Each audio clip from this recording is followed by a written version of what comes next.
सुप्रभात बच्चों, आज मैं आपको दो काम याद दिला रही हूँ।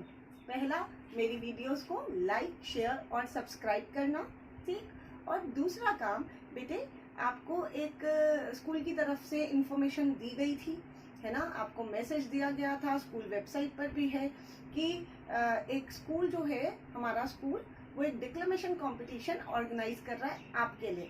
तो जिन भी बच्चों ने अभी तक एंट्रीज नहीं दी हैं, ठीक है, दिए गए टॉपिक पर आपको क्या करना है, सिर्फ 2 मिनट बोलना है। तो जिन बच्चों ने अपनी एंट्रीज नहीं दी हैं, वो आज जरूर अपनी एंट्रीज दें, ठीक। All the best. अब चलते हैं अपने आज के टॉपिक के लिए। बच्चों, आज का हमारा विषय है अपठित गद्यांश, है ना। आप जानते हैं, आपने पहले पढ़ा हुआ है, तो एक बार इस पर फिर से चर्चा कर लेते हैं। अपठित जो है वो अ और पठित इन दोनों के मेल से बना है। अ का मतलब नहीं, है ना, और पठित मतलब पढ़ा हुआ। तो अपठित का अर्थ क्या हुआ? जो भी चीज हमने पहले नहीं पढ़ी, जो पहले नहीं पढ़ा गया, वह अपठित कहलाता है। और गद्यांश, गद्यांश भी 2 शब्दों के मेल से बना है, गद्य जमा अंश। इसका मतलब क्या है? गद्य का अंश, गद्य का एक भाग, ठीक है। तो अपठित गद्यांश का क्या मतलब हुआ? अपठित गद्यांश का मतलब हुआ पहले न पढ़ा गया गद्यांश अपठित गद्यांश कहलाता है। इसके बाद कोई भी काम हम कर रहे हैं, है ना, या कोई भी चीज हम पढ़ें तो उसके महत्व को जानना जरूरी है। तो अपठित गद्यांश का भी महत्व हमें पता होना चाहिए। अगर किसी चीज का महत्व हमें नहीं पता, कोई काम हम कर रहे हैं लेकिन उसकी कोई इम्पोर्टेंस नहीं है, उसका कोई महत्व नहीं है ना, कोई बात हम बोल रहे हैं लेकिन उसका कोई महत्व नहीं है, कोई किताब हम पढ़ रहे हैं लेकिन वो बेफिजूल है, उसको पढ़ने का कोई अर्थ नहीं है, तो ना तो हमें कोई ऐसी किताब पढ़नी चाहिए, ना कोई ऐसी बात करनी चाहिए, और ना ही कोई ऐसा काम करना चाहिए। तो यहाँ हम क्या कर रहे हैं? अपठित गद्यांश के महत्व को समझ रहे हैं कि क्यों पढ़े हम अपठित गद्यांश। तो देखिए, अपठित गद्यांश से क्या होता है?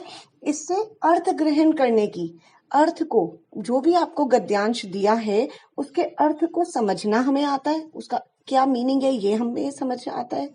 मौलिक चिंतन, चिंतन करना होता है, अपने आप में सोच विचार करना, ठीक है। तो मौलिक चिंतन करना आता है कि किसने क्या कहा है, क्यों कहा है। देखिए, पठित गद्यांश में तो आपने कहानी पहले से ही पढ़ी हुई है, तो उसमें आपको कोई ज्यादा दिक्कत नहीं होती। आपने चीज पढ़ी हुई है, आपसे जो भी क्वेश्चन उसका पूछा जाए आप फट से जवाब दे देंगे।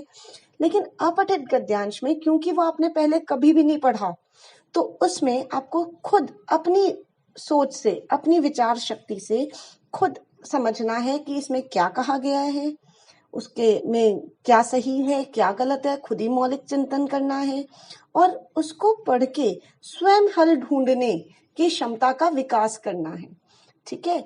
तो आपकी खुद आंसर्स ढूंढने की जो क्षमता है उसका विकास होता है अपठित गद्यांश से। तो ये तो इसका महत्व है। इसके बाद इसको करने से एक और क्या होगा? अपठित गद्यांश सिर्फ, देखो, हर चीज जीवन में काम आती है।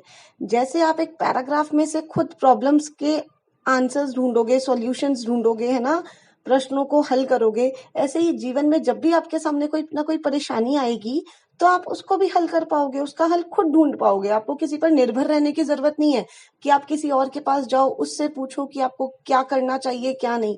आपकी खुद इतनी सोच समझ इतनी विकसित हो जाएगी कि आप अपने डिसीजन, अपने निर्णय खुद ले पाएंगे, आप खुद फैसला कर पाएंगे। ये इसका फायदा है। इसके बाद है अपठित गद्यांश से संबंधित प्रश्न पेपर में या अध्यापक आपसे किस तरह से पूछ सकता है। तो देखिए, 2 तरीके हैं। पहला, गद्यांश को पढ़कर प्रश्नों के उत्तर उसी में से ढूंढकर लिखने के लिए कहा जा सकता है। पहली बात तो ये, एक गद्यांश दिया है, नीचे कुछ प्रश्न दिए हैं, आप खुद ढूंढ के लिखिए उनके उत्तर उसमें से। दूसरा तरीका ये होता है कि गद्यांश को पढ़कर प्रश्नों के दिए गए विकल्पों में से, विकल्प मतलब ऑप्शंस, ठीक है, विकल्पों में से सही उत्तर चुनकर लिखने के लिए कहा जाता है। जैसे एमसीक्यूज होते हैं ना, तो एक क्वेश्चन पूछा, उसके 2-3 ऑप्शन दिए, 2-3 विकल्प दिए, उसमें से जो आपको अपनी समझ से सही लग रहा है उस पर निशान लगाइए, उसको लिखिए, ठीक। तो 2 तरीके के प्रश्न होते हैं, एक में ऑप्शंस दी जाती हैं और एक में ऑप्शन नहीं दी जाती। अब जब भी अपठित गद्यांश आए तो आपको किन बातों का ध्यान रखना है, ठीक है। ये 10th में भी आता है, खंड क का पहला ही प्रश्न होता है अपठित गद्यांश, 8-9 नंबर में आता है। तो इसमें आपको किन किन बातों का ध्यान रखना है। तो सबसे पहले तो आपको क्या करना है, प्रश्नों को पढ़ना चाहिए। सबसे पहले आप प्रश्न पढ़ लो, ठीक है। उसके बाद दिए गए गद्यांश को ध्यान से पढ़ना चाहिए, कम से कम 2-3 बार पढ़ना चाहिए, सिर्फ एक बारी में हल नहीं होता। पहली बार पढ़ेंगे हल्का सा उसको आपको आइडिया लगेगा कि क्या इसमें कहना चाह रहा है, लेकिन प्रश्नों के उत्तर पहली बारी में नहीं मिलेंगे। कोई कोई प्रश्न होंगे जैसे आपने प्रश्न पढ़ लिए, फिर जब आप गद्यांश को पढ़ेंगे कई प्रश्न ऐसे होंगे जिनके उत्तर आपको मिलते जाएंगे। 1 या 2 प्रश्न ऐसे होंगे जिन पर जो आपको दिमाग में याद रहेंगे। जैसे ही गद्यांश पढ़ते समय जो प्रश्न पढ़े थे आपने, उनसे संबंधित जो भी उत्तर आपको मिले उसको रेखांकित कर देना चाहिए। अगर आपको लगता है गद्यांश पढ़ते समय कि ये प्रश्न, इससे संबंधित कुछ प्रश्न पूछा गया था, ये लाइन इंपॉर्टेंट लग रही है, महत्वपूर्ण लग रही है, तो आप उसको साथ साथ रेखांकित करें, अंडरलाइन कर लें, ठीक। जो भी उत्तर लिखें वो सरल होना चाहिए, बहुत ही आसान भाषा में। ये नहीं कि किताब की जो गद्यांश दिया है उसको ऐसा का ऐसा उतार दिया, नहीं। उत्तर बहुत ही सरल भाषा में लिखना है, अपनी आम बोलचाल की भाषा में। संक्षिप्त होना चाहिए, बहुत 3-3, 4-4, 6-6 लाइनों के पैराग्राफ नहीं लिख देने। जितना पूछा जाएगा ना, बिल्कुल संक्षिप्त उत्तर होना चाहिए, शॉर्ट में, और स्पष्ट होना चाहिए, बिल्कुल क्लियर होना चाहिए। जो पूछ रहा है सीधा सीधा जवाब देना चाहिए।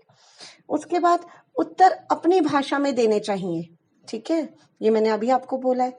आपको उसमें से पैराग्राफ की लैंग्वेज को बहुत से बच्चे क्या करते हैं कि पहला आंसर पहली 2 पंक्तियों में है, तो गद्यांश की पहली 2 पंक्तियां एज इट इज लिख दी, सेम टू सेम।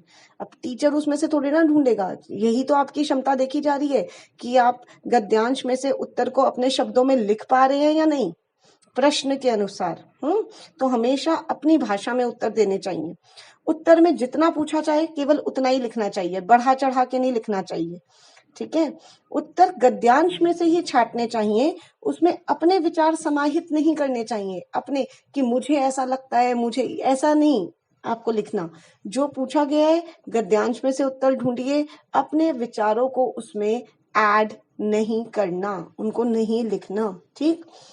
फिर है आपका शीर्षक संक्षिप्त होना चाहिए। देखिए, शीर्षक से संबंधित, टाइटल से संबंधित हमेशा एक क्वेश्चन आता है कि इसका उपयुक्त शीर्षक बताइए। यहाँ बच्चे हमेशा पूछते हैं शीर्षक क्या है। शीर्षक होता है टाइटल। जैसे कोई भी फिल्म आप देखते हैं, उसका एक टाइटल होता है ना, उसका एक नाम होता है ना। हम सबका भी नाम है, बिना नाम के तो कुछ भी नहीं चल रहा। तो इसमें भी जो गद्यांश हमें दिया गया है उसको हम एक नाम देते हैं। नाम जो है वो संक्षिप्त होना चाहिए, वाक्य रूप में नहीं। बहुत से बच्चे हैं, जैसे प्रदूषण के ऊपर कोई आया है हमारा, ठीक है, कोई गद्यांश दिया गया है, तो बच्चे उसमें हमें प्रदूषण नहीं करना चाहिए, ये शीर्षक लिख देते हैं, पूरी एक स्टेटमेंट लिख देते हैं, एक वाक्य लिख देते हैं। ये गलत होगा। जो शीर्षक होता है वो शॉर्ट में होता है, संक्षिप्त रूप में होता है। जैसे इसका एक शब्द में या 2-3 शब्दों में, बस, इससे ज्यादा बड़ा चौड़ा करके नहीं लिखना। आप सीधा लिखिए प्रदूषण, या प्रदूषण देश के लिए खतरा, ठीक है। तो इस तरीके से आप लिख सकते हैं। उसके बाद है मूल भाव के आधार पर शीर्षक लिखना चाहिए, केवल कुछ पंक्तियों के आधार पर नहीं। बहुत से बच्चे पूरा पैराग्राफ नहीं पढ़ते ध्यान से, उसको समझने की कोशिश नहीं करते। कोई शब्द देख लिया, जैसे उसमें दिया है नैतिक मूल्यों से संबंधित कोई गद्यांश आपको दिया गया, अब उसमें दया, परोपकार, प्रेम, ये सारे शब्द दिए। अब उसमें से एक शब्द चुनेंगे, दया, बस दया लिख देंगे, परोपकार, परोपकार लिख देंगे। नहीं, आप समझिए कि उस गद्यांश में इन सभी नैतिक मूल्यों पर चर्चा की गई है, ये सभी हमारे अंदर होने चाहिए। तो हम उसका शीर्षक क्या देंगे, नैतिक मूल्य, या फिर मनुष्य के निर्माणकर्ता या मनुष्य के लिए आवश्यक नैतिक मूल्य, कुछ इस तरीके से आप हेडिंग देंगे, ठीक है। तो केवल कुछ पंक्तियां पढ़ के ही नहीं अपना शीर्षक निकाल लेना, पूरे गद्यांश का सार, उसको समझकर फिर आपको 2 या 3 शब्दों में या एक शब्द में शीर्षक लिखना है, ठीक है। तो ये तो हो गई हमारी मुख्य बातें, आपको जितना समझना चाहिए था, गद्यांश से संबंधित जितनी बातें पता होनी चाहिए थी मैंने बता दी। अब आपका गृह कार्य देख लेते हैं। तो बेटे मैंने 2 दिए हैं आपको। पहला अपठित गद्यांश 1, ये मैंने कैसे दिया आपको? विकल्प वाला, ऑप्शंस वाला। ठीक है, ये 5 प्रश्न दिए गए हैं, इनमें से एक पर आपको मार्क करना है, एक सही है। और दूसरा आपका है ये पहले मैंने पैराग्राफ लिखा है और इसके बाद ये 5 प्रश्न हैं। तो जो दूसरा वाला जो अपठित गद्यांश है ये आप कॉपी में करेंगे, ठीक है। और पहले वाला जो है उसका सिर्फ आप अपना चेक करेंगे कि आपको आंसर्स आते हैं या नहीं। तो पहला अपठित गद्यांश मौखिक रूप से करेंगे और दूसरा अपठित गद्यांश जो है वो कॉपी में करेंगे। अब आपको फिर से यही बात आएगी कि मैम हम क्या पूरा पैराग्राफ लिखें? तो नहीं, हेडिंग डाल दें अपठित गद्यांश 2, पहले 2 अक्षर लिख लें, डॉट डॉट डाल के आखिरी के कुछ अक्षर लिख लें और इन प्रश्नों के उत्तर लिखें। वैसे अगर आप पूरा पैराग्राफ लिख लेंगे तो ये सोच लीजिए 1 पेज राइटिंग हो गई, है ना।